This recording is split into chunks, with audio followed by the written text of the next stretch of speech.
So like always, I want to thank you guys for coming out and covering Penn State football. I want to thank the fans. We had a great crowd, and especially late in the game there, I think they really factored in. Caused them to burn some timeouts, got some penalties, so that was significant for us.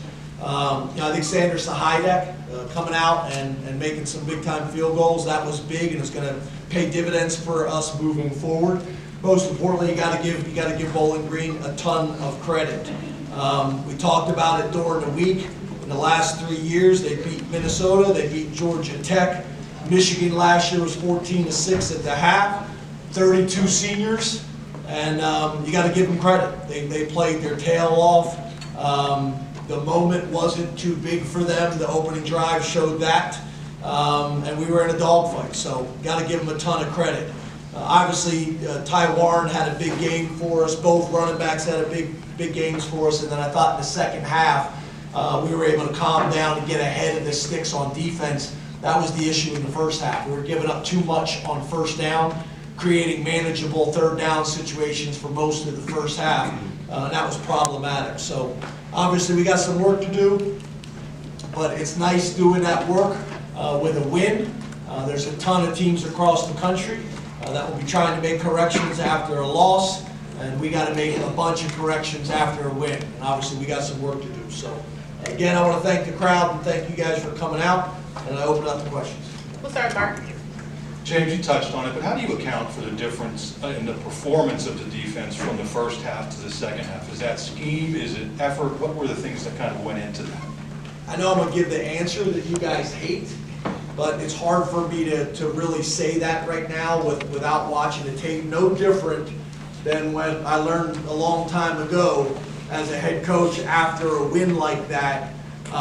We talk about being 1-0 and being positive and being appreciative of the wins, and wins are hard to get in college football, of not going in there and starting critiquing after a win. And for really the same reasons, I don't want to say something that's not totally accurate without watching the tape yet. But I think the biggest thing in the second half, like I already mentioned, on defense, we were more efficient on first down, which created second and long and created third and long situations. We were ahead of the sticks. The whole first half we weren't.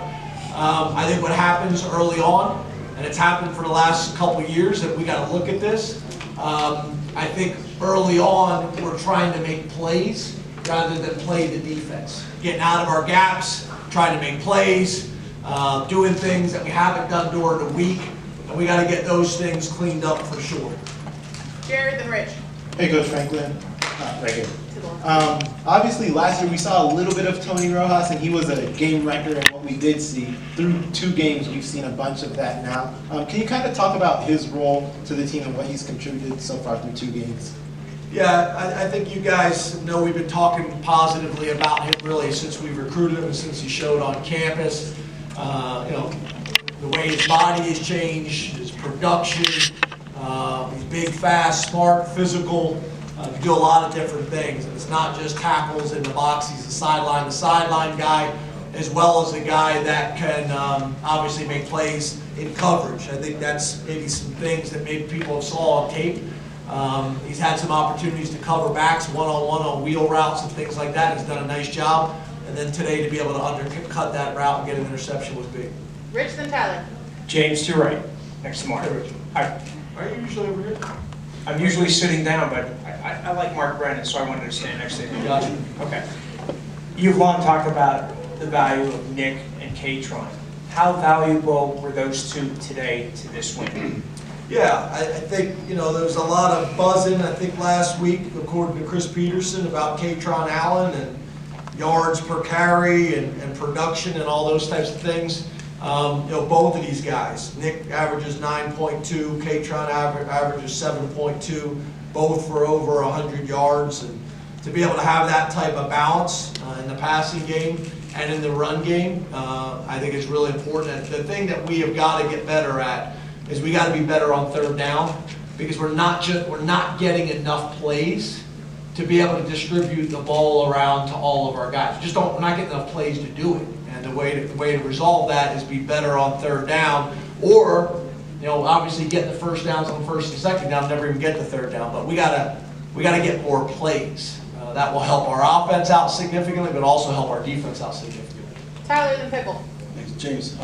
Curious, going back to the tight end position, I know I asked you going up into the week, but with Andrew not being available, we saw him apparently using crutches on the sideline. Is that a long-term injury issue that we need to be aware of? And because of this, it seems like Luke has been thrust into games back-to-back weeks. Are you increasingly comfortable with him playing more as a freshman? Yeah, Luke's the guy that we have a ton of confidence in, not only physically, but just how he's approached things since he stepped on campus as a true freshman. Been very impressed with him. I can't really speak at this stage on rap just because I don't know. To be honest with you, this was very, very recent. This happened, so I don't have the information to give to you. And as you guys know, I won't talk about injuries with you guys until I've talked to the players and their families and made sure everybody's okay with the information. But I also, again, I don't know. It was very recent. Pickle and then Clay. Coach, what can you tell us about why KJ Winston only played the first quarter, and I think maybe one play in the second quarter, and then the guys that came in and took the snaps he would usually get? How do you think initially those guys performed? Yeah, again, I can't get into KJ Winston and why he wasn't in there. As you guys know, I don't talk about those things, but it obviously increased the amount of reps, for Jay Reed, and increased the amount of reps for Zachy, and also kind of changed our ability to be able to get into the package where Jay Reed is playing the lion position. So, we needed to be in base a little bit more. It's hard to get in Prowler if they don't substitute on third down, which is what a lot of people are doing. They won't substitute on third down so that we can't get our Prowler on the field, which is our rush package, which is a smart plan, right? It's a smart plan. So those are some things that we're going to have to work on specifically during the bye week. Those will be important. Clay and then Neil. Coach, historically, You usually wear glasses, Clay? No. It's a good look. Thank you. Historically, your quarterbacks have always had that go-to receiver that they just have this trust in, with Sean and Shahan. Is Tyler Warren become that right now for Drew after another really impressive performance? Yeah, I think there's a number of guys. I think Tyler Warren was the guy today that got a bunch of opportunities and made the most of them. Obviously, his play count and opportunities went up because we didn't have rap available, so that was part of that as well. Last week everybody was talking about Trey, right? So that's just kind of how things are going to go.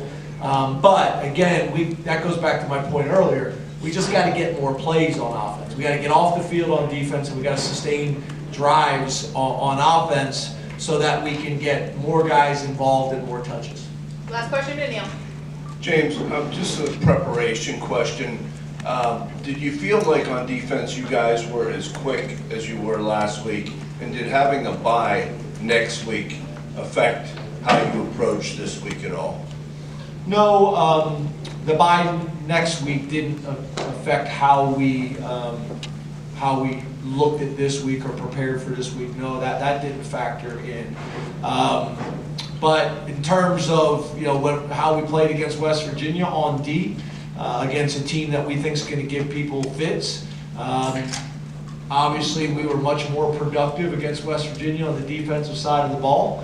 And to your point, flying around the field, being disruptive, making plays. And again, I'm not one of these coaches where I'm not going to give credit to Bowling Green. That's Bowling Green giving them credit for their plan and their players, and then it's also us, making sure we're doing a good job with our plan and our players, going out and executing. It's literally both. No different than last week. I think our defense created some of those problems and issues and caused stress. So it's weird to have a bye week after your second game, but I think it's going to be important for us, and we're going to need to maximize this time. And then obviously we'll get focused on our next opponent. But appreciate you guys coming out, appreciate the questions, and most importantly, I appreciate the fans coming out and supporting Penn State football. Thank you, Coach. See you guys.